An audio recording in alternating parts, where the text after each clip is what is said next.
लोग अमेरिका में रुकेंगे ही नहीं तो अमेरिका का लॉ उन पर लगेगा ही नहीं। अब पनामा और Costa Rica as a bridge काम कर रहे हैं कि पहले डिपोटीज को यूएसए से यहाँ पर लाया जाए और उसके बाद उनकी अपनी कंट्री ऑफ ओरिजिन में भेजा जाए। 299 डिपोटीज जो यूएसए से पनामा लाए गए हैं उसमें करीब 50 लोग इंडियन नेशनल्स हैं। एक बार आप अमेरिका से बाहर हो गए तो आप पर अमेरिका का लॉ नहीं, अब बाकी कंट्रीज का लॉ लगेगा। सीधा बताना चाहते हैं कि भाई आपको मैं अमेरिका में रखूंगा ही नहीं, अगर आप आते हो मैं पहले ही फ्लाइट भेज के किसी थर्ड कंट्री में आपको छोड़ दिया जाए। सवाल ये उठता है कि जो लोग वापस नहीं जाना चाहते उनका क्या होगा। पूरी दुनिया में ये मैसेज तो क्लियर हो गया है, जो भी इलीगली आएगा वो वापस जाएगा।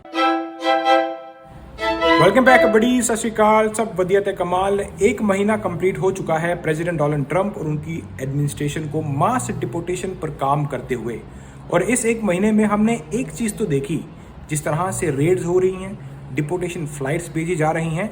पूरी दुनिया में ये मैसेज तो क्लियर हो गया है कि अब अगर अमेरिका में कोई इलीगली आने की कोशिश करेगा तो उसको डिपोर्ट किया जाएगा। मिलिट्री एयरक्राफ्ट का यूज तो हो ही रहा था, अब सेंट्रल अमेरिकन कंट्रीज जैसे कोस्टा रिका और पनामा वो भी ट्रंप एडमिनिस्ट्रेशन की मदद करने के लिए आगे आ चुके हैं। अब पनामा और Costa Rica as a bridge काम कर रहे हैं कि पहले डिपोटीज को यूएसए से यहाँ पर लाया जाए और उसके बाद उनकी अपनी कंट्री ऑफ ओरिजिन में भेजा जाए। लेकिन ऐसी काफ़ी कंट्रीज हैं जो अपने नेशनल्स को वापस नहीं लेना चाहती या फिर नेशनल्स वापस जाना नहीं चाहते, तो उन लोगों को अब पनामा में देखना पड़ेगा कि क्या किया जाए। पनामा की गवर्नमेंट ने कंफर्म किया है कि करीब 299 डिपोटीज जो यूएसए से पनामा लाए गए हैं उसमें करीब 50 लोग इंडियन नेशनल्स हैं। जितने भी डिपोटीज हैं डिफरेंट कंट्रीज से बिलोंग करते हैं, जैसे Afghanistan, Pakistan, Iran, China, India, Sri Lanka और भी काफ़ी कंट्रीज हैं। लेकिन सवाल ये उठता है कि जो लोग वापस नहीं जाना चाहते उनका क्या होगा। काफ़ी ऐसे लोग हैं जो अपनी कंट्रीज में खतरा बता रहे हैं कि हम लोग नहीं जाना चाहते। विंडोज़ में इस तरह के पोस्टर लगा के we are not safe in our country. अब उनको किस जगह रिलोकेट किया जाएगा, ये पनामिन गवर्नमेंट के आगे अब एक क्वेश्चन मार्क बना हुआ है, क्योंकि यूएसए ने तो अपनी कंट्री से बाहर भेज दिया। पनामा में अब जो लोग हैं उन पर पनामा का लॉ लग रहा है। तो अब देखना ये है कि जो लोग तो आना चाहते हैं वो तो रिपेट्रिएट हो जाएंगे, लेकिन जो लोग नहीं आना चाहते उनका क्या बनेगा। पनामा में टोटल 299 डिपोटीज को यूएसए से भेजा गया।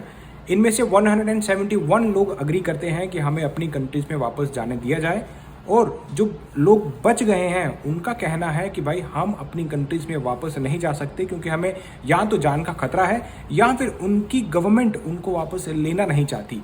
तो अब ये चीज़ जो है बहुत बड़ा क्वेश्चन मार्क बना हुआ है कि भाई इन लोगों के साथ क्या होगा।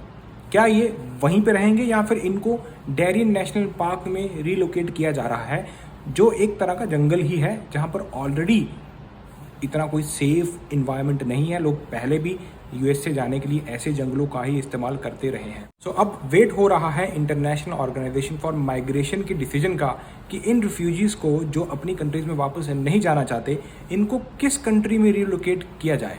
ट्रंप एडमिनिस्ट्रेशन तो अपना काम कर रहे हैं, जिस तरह के उन्होंने वादे किए थे इलेक्शन कैंपेन में वो वादे वो लोग निभा रहे हैं।